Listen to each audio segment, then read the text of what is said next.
ದೇಶದಲ್ಲಿ ಪೆಟ್ರೋಲ್ಗೆ ಎಥನಾಲ್ ಮಿಶ್ರಣದ ಬಳಕೆಯನ್ನ ಯಶಸ್ವಿಯಾಗಿ ಜಾರಿಗೊಳಿಸಿರುವಂತಹ ಕೇಂದ್ರ ಸರ್ಕಾರ ಇದೀಗ ಎಥನಾಲ್ ಬಳಕೆಯನ್ನ ಇನ್ನಷ್ಟು ವಿಸ್ತರಿಸಲು ಮುಂದಾಗಿದೆ.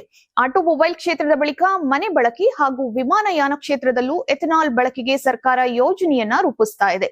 ಮನೆಗಳು ಹಾಗೂ ಹೋಟೆಲ್ಗಳಲ್ಲಿ ಬಳಸುವಂತಹ ಎಲ್ಪಿಜಿಗೆ ಪರ್ಯಾಯವಾಗಿ ಎಥನಾಲ್ ಬಳಕೆ, ಹಾಗೆಯೇ ವಿಮಾನ ಇಂಧನದಲ್ಲೂ ಎಥನಾಲ್ ಬಳಕೆಯ ಸಾಧ್ಯತೆಗಳನ್ನ ಕೇಂದ್ರ ಸರ್ಕಾರ ಪರಿಶೀಲಿಸುತ್ತಾ ಇದೆ. ಇದರ ಭಾಗವಾಗಿ ದೇಶಾದ್ಯಂತ ಎಥನಾಲ್ ಎಟಿಎಂಗಳನ್ನ ಸ್ಥಾಪಿಸುವಂತಹ ಪ್ರಸ್ತಾವನೆಯು ಚರ್ಚೆಯಲ್ಲಿದೆ. ಎಥನಾಲ್ ಬಳಕೆ ಹೆಚ್ಚೋದ್ರಿಂದ ಕಚ್ಚಾ ತೈಲ ಹಾಗೂ ಸಾಂಪ್ರದಾಯಿಕ ಇಂಧನಗಳ ಆಮದು ಕಡಿಮೆಯಾಗಲಿದ್ದು, ದೇಶಕ್ಕೆ ವರ್ಷಕ್ಕೆ ಲಕ್ಷಾಂತರ ಕೋಟಿ ರೂಪಾಯಿ ವಿದೇಶಿ ವಿನಿಮಯ ಉಳಿತಾಯವಾಗುವಂತಹ ನಿರೀಕ್ಷೆ ಇದೆ. ಜೊತೆಗೆ ರೈತರಿಂದ ಉತ್ಪಾದನೆಯಾಗುವಂತಹ ಕಬ್ಬು, ಜೋಳ ಸೇರಿದಂತೆ ಬೆಳೆಗಳಿಗೆ ಹೆಚ್ಚಿನ ಬೇಡಿಕೆ ಸೃಷ್ಟಿಯಾಗುವಂತಹ ಸಾಧ್ಯತೆ ಇದೆ.